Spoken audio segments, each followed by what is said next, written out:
The government have got to get the money from somewhere, haven't they? I mean, if they do tax cuts, doesn't that involve more printing of money and more inflation? Well, this is the problem, isn't it? We've got here, because of lockdown, which we were all told that when we said that this would happen, we were told that we were putting money and finances before lives. But now, look, you know, this could cost lives in the end when we get to the winter. So it's really, like, it is a catch-22 situation. We don't want inflation to go up. It's like, what do we do? But... Well, I agree. And also, I've got to say, on this programme, I've had so many economists, during the pandemic say, oh, this borrowing is cost neutral. Interest rates are so low, we can effectively archive the debt, more or less never pay it off. How wrong they were. Totally. I'm an economics dropout. I went to uni, did economics, dropped out after a semester. And even I was right from the start said, this is going to, our kids, well, I don't have kids, but your kids, my sister's kids, grandkids, they're going to be paying this off forever. I said that. And people were like, you're so selfish. All you do is think of yourself. You know, you're putting lives before. So, you know, I'm not surprised this has happened, but I just don't know how we're going to get out of it. Well, I think that's the issue. There is no clear answer to this one. Is there, Chris Akabisi? If I had to write a monologue about the nation's finances, I don't have an answer. Because if we have tax cuts, which we need, that further inflates the debt.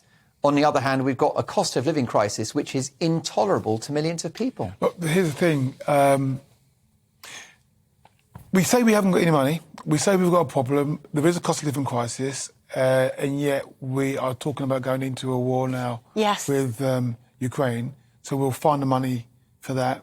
We had no money in 2001. Then we had a global financial crisis, and we found the money for the bankers. Bailout the bankers. So it always seems that when there's a major issue that affects a strata of society, money is found.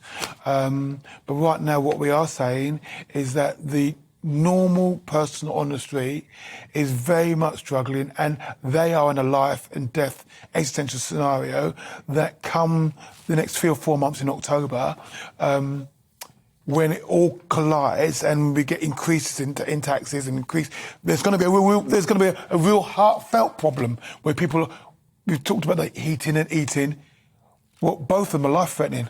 Yeah. If you're in the middle of winter, October, November, it's freezing cold and you can't put on your heating, there's no point having being able to eat if you're going to die of hypothermia. So we've really got to start thinking about it seriously and find the money in the emergency scenario, as we would do for the bankers, as we would do for Ukraine. Well, I think we should enjoy the summer while we can. Because, you know, as Chris says, the winter's going to be really tough. And, you know, after the pandemic, where, you know, that absolutely virtually bankrupted the country, where is the money going to come from? You know, it doesn't just grow on trees. And also, you know, you've had a long and very successful career in broadcasting, and, you know, we joked earlier, but, you know, you've made a good living over the years. And you know from the 70s what high taxes will do to an economy. Do you know, I think back in the 70s, I mean, that was a very tough time. You had the 3-day working week. You had rampant inflation, probably even worse than it is now. But we were having such a good time, we hardly noticed it. And, you know, one of the things that I think helped a lot was music. We had all that wonderful music at that time. We need more wonderful music now to get us through this time. We probably do. I mean, can you remember how much income tax you were paying in the late 70s? Well, it was ridiculous, wasn't it? I mean, even the standard rate of tax was just, you know, was... Well over... But the funny thing is, 30, though, Mark, 40%. That we came through that. No matter how tough that time was, we came through it, and we will come through this. But at the moment, it does look grim. Oh, but I also think, though, it's sort of in the 60s and 70s, expectations were different. In the 60s and 70s, we didn't expect to have the holidays abroad. We didn't expect to have 2 or 3 cars on the drive. We didn't expect to... Well, for example, in my time, when I started working in the 70s and 80s, and I was a young married husband... we couldn't eat meat 3 times a day. Not 3 times a day.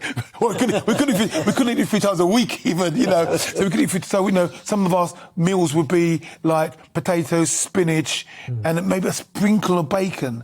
Just a taste of flavour. Whereas today, you expect to eat meat or fish or something each and every single day. So now, I'm not saying that I want the people in the 21st century to go back to the way we were in the 20th century, but our expectations are so much more different. So when we say a cost of living crisis, a lot of it is also around what we expect to be able to have. You know, we expect to have central heating in every single room, you know, rather than just the coal fire in the living room. I think a lot of people